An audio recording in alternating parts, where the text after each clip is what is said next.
un nouveau look. Onglerie, coiffure et coupe tendance, coiffure mariée, tissage et extension cheveux, lissage brésilien, extension cils, maquillage.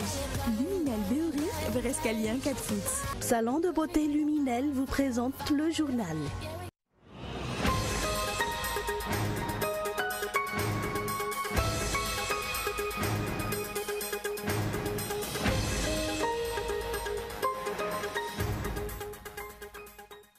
Accélération des nominations des membres de la CENI. Les entités qui siégeront au sein de cette commission ne disposent que de 5 jours pour désigner leurs membres. La grogne des abonnés ne faiblit pas, et ce malgré les promesses de la Jirama et du ministère de l'Énergie concernant les délestages. Les versions de ces derniers sont contradictoires.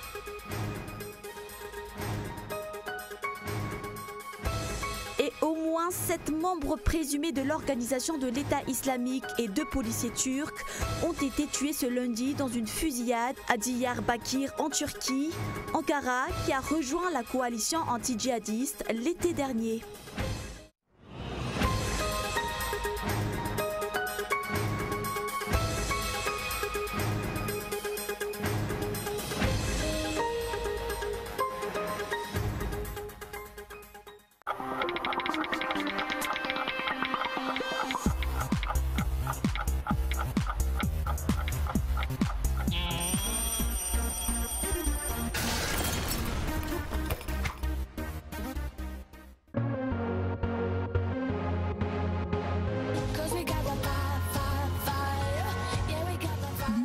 Un nouveau look.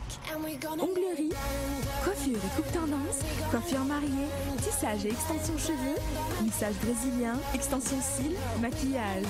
Luminel Béori, Verescalien 4 foot. 034 01 816 59 033 11 859 98. Luminel, osez être la plus belle.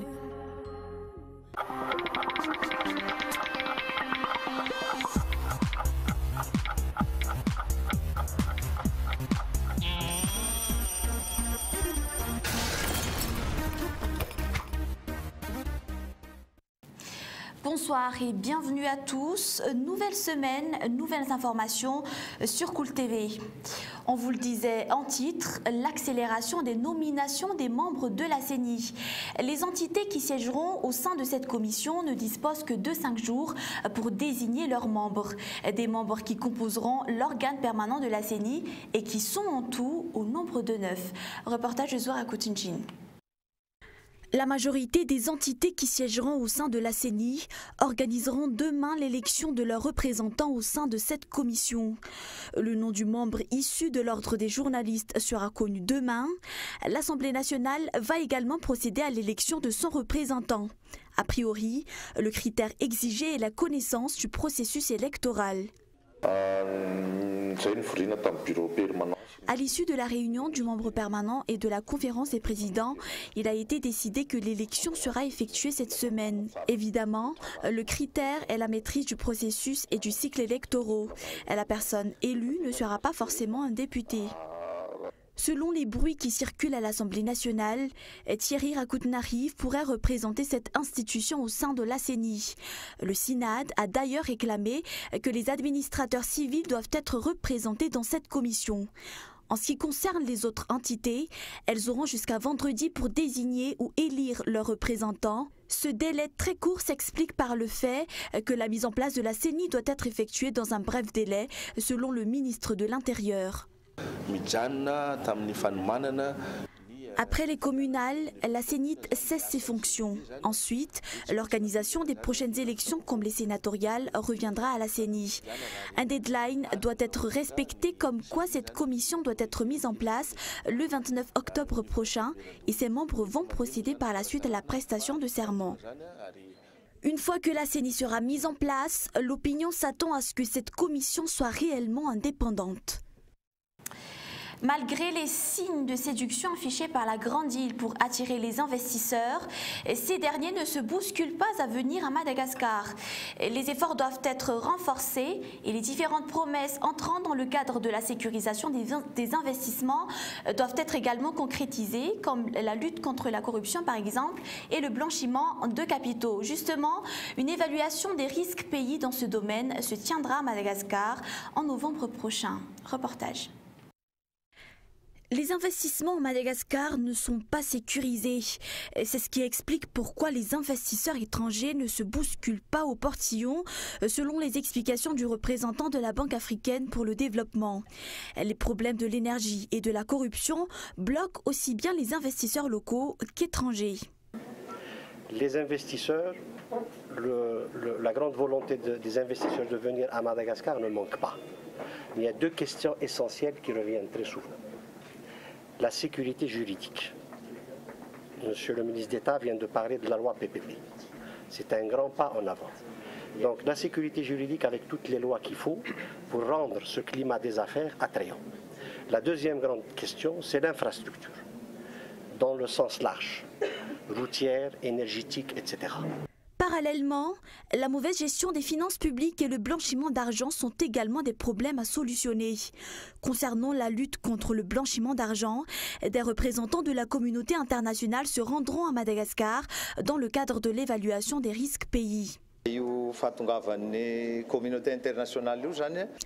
L'arrivée de la communauté internationale à Madagascar entre dans le cadre de la mise en œuvre de l'évaluation des risques pays. Aussi bien le blanchiment d'argent que le terrorisme seront pris en compte. La Banque mondiale va également mener une évaluation similaire qui durera 9 mois. Cette évaluation se tiendra à partir du 10 novembre prochain. La grogne des abonnés ne faiblit pas, et ce malgré les promesses de la DIRAMA et du ministère de l'Énergie concernant la réduction des délestages. D'ailleurs, les versions de ces derniers sont contradictoires en ce qui concerne le gap en matière de fourniture d'énergie. Feizo Rafali.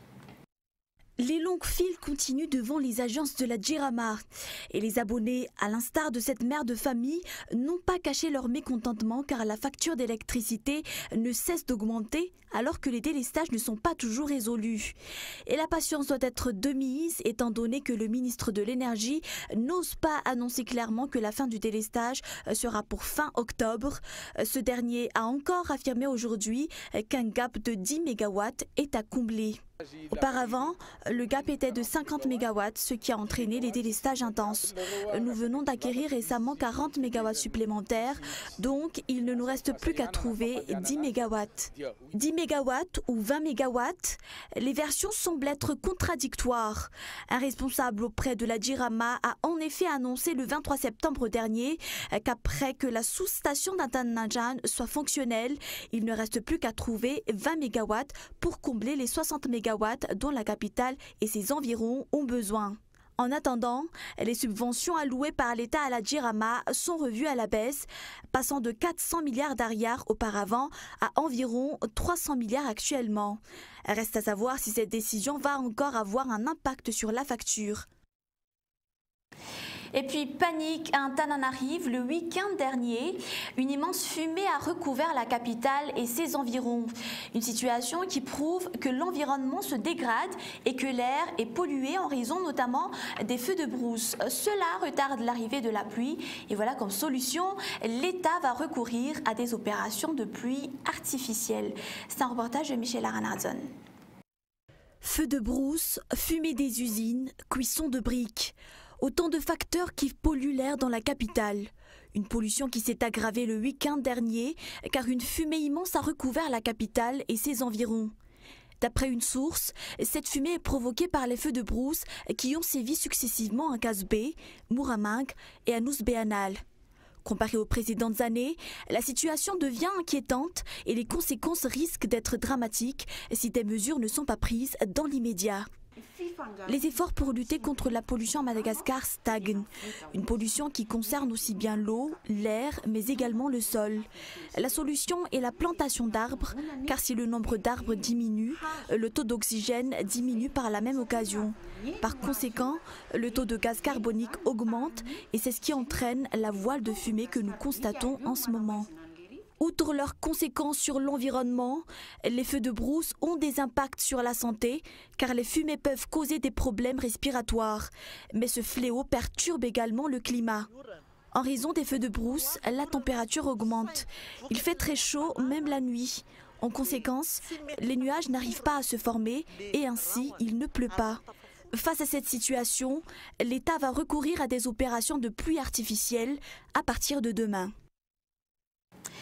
Et puis la presse en deuil, Ratouver Nirina Michel, connue sous le nom de Plume Ramique, bédéiste et caricaturiste du quotidien Tarach, est décédé vendredi dernier à l'âge de 44 ans. Alors qu'il était sur le point de rentrer chez lui, des malfrats l'ont attaqué à coups de couteau à Ndjavouangabuni. Des coups qui lui ont été fatals. Ces malfrats ont également dérobé son téléphone ainsi que son ordinateur portable. Des témoins ont assisté à la scène, mais voilà, ils n'ont rien pu faire étant donné que ces malfrats étaient également armés. L'équipe de la rédaction de Cool TV et Cool FM présente ses sincères condoléances à la famille de Ramique. Et voilà, nous passons aux actualités internationales. Au moins 7 membres présumés de l'organisation de l'État islamique et 2 policiers turcs ont été tués aujourd'hui lors d'une fusillade à Diyarbakir dans le sud-est de la Turquie.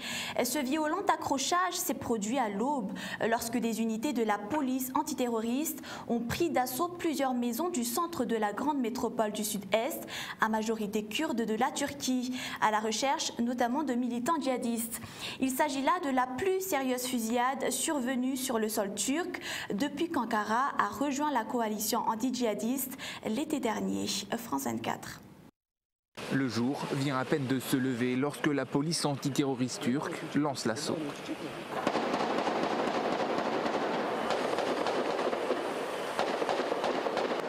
Les tirs ont duré pendant au moins 2 heures en plein centre-ville, sous les yeux des habitants de Diyarbakir.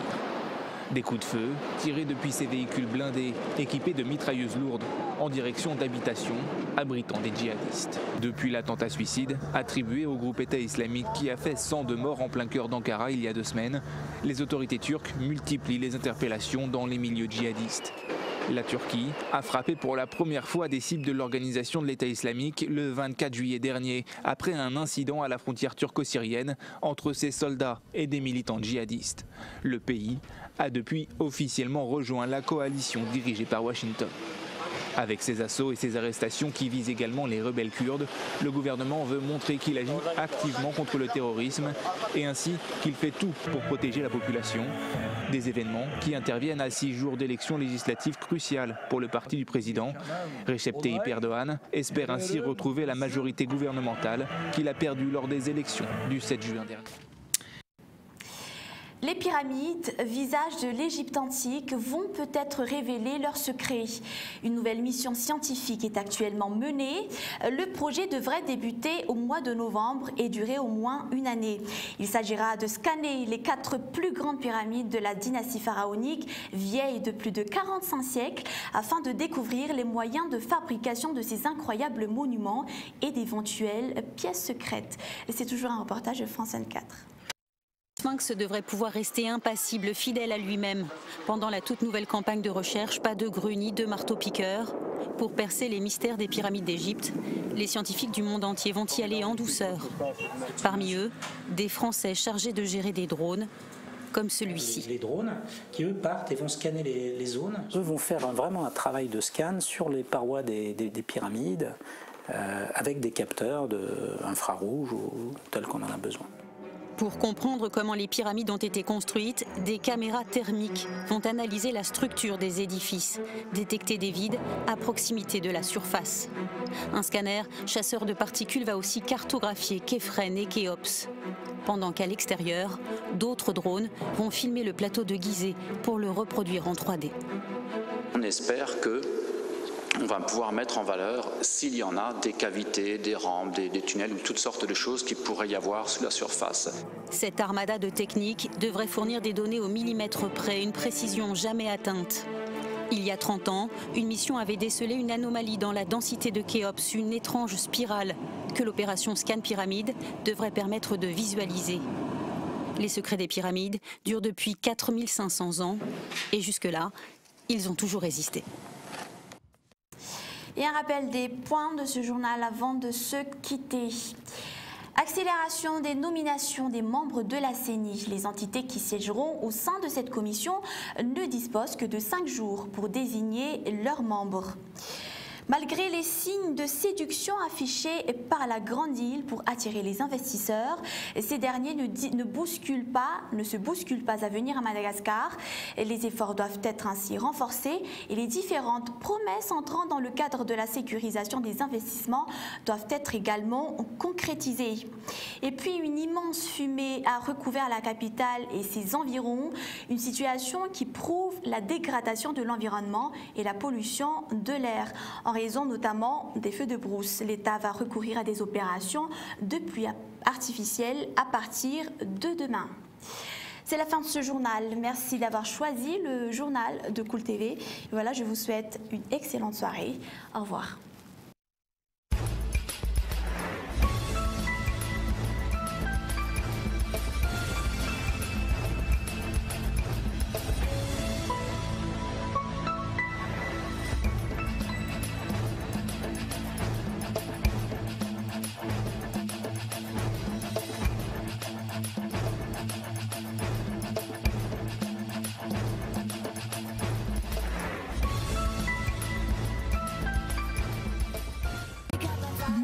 Un nouveau look. Onglerie, coiffure et coupe tendance, coiffure mariée, tissage et extension cheveux, lissage brésilien, extension cils, maquillage. Luminel Béori, Verescalien 4 foot. Le journal vous a été présenté par Salon de beauté Luminel.